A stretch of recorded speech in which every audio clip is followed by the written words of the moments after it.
Arsenic is incredibly toxic. For centuries, until modern methods of detection were discovered, murderers found it to be a very popular substance.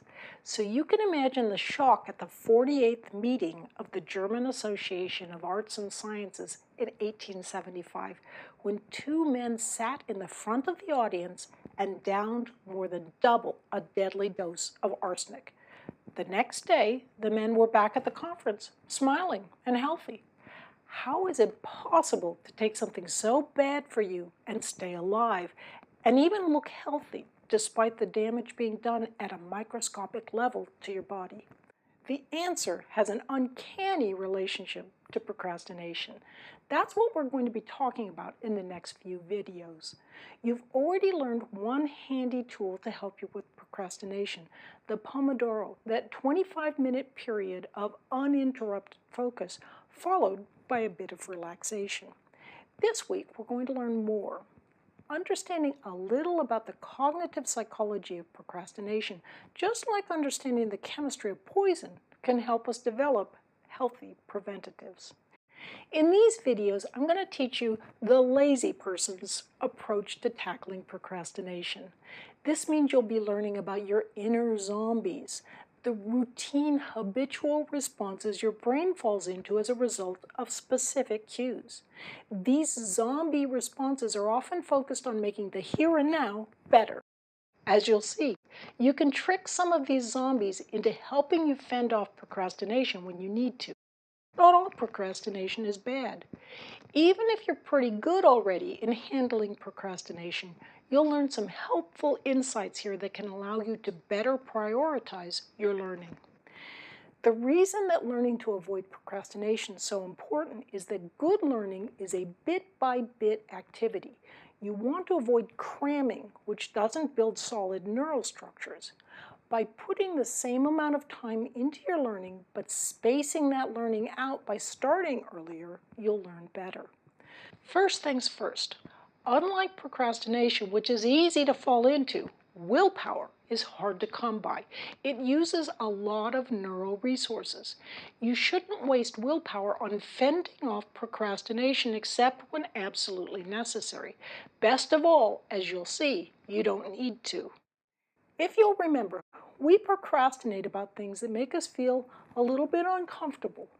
You think about something you don't particularly like, and the pain centers of your brain light up. So you shift and narrow your focus of attention to something more enjoyable. This causes you to feel better, at least temporarily. But sadly, the long-term effects of habitual avoidance can be nasty. When you put off your studies, it can become even more painful to think about studying it. You can choke on tests because you haven't laid the firm neural foundations you need to feel comfortable with the material. Procrastination can be a single, monumentally important keystone bad habit. A habit, in other words, that influences many important areas of your life.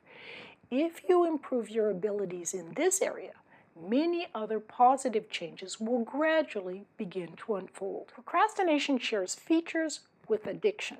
It offers temporary excitement and relief from sometimes boring reality. It's easy to fool yourself, for example, into thinking that the best use of any given moment is surfing the web for information instead of actually reading the textbook or doing the assigned problems. You start to tell yourself stories. For example, you might tell yourself that organic chemistry requires spatial reasoning, your weakness, so of course you're doing very poorly at it. You devise irrational excuses that sound superficially reasonable, like, if I study too far ahead of the test, I'll forget the material. If you're troubled by procrastination, you may even start telling yourself that procrastination is an innate, unchangeable characteristic.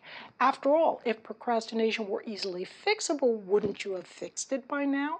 The higher you go in your studies, however, the more important it is to take control of procrastination.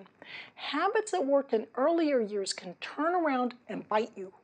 What I'll show you in these next few videos is how you can become the master of your habits. You should be making the decisions, not your well-meaning, but unthinking zombies, your habits. As you'll see, the strategies for dealing with procrastination are simple. It's just that sometimes they aren't intuitively obvious.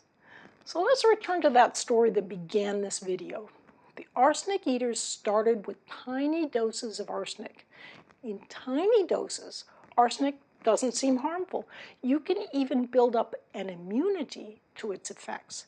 This can allow you to take larger doses and look healthy even as the poison is slowly increasing your risk of cancer and ravaging your organs. In a similar way, procrastinators put off just that one little thing. They do it again and again, gradually growing used to it. They can even look healthy, but the long-term effects, not so good. I'm Barbara Oakley. Thanks for learning how to learn.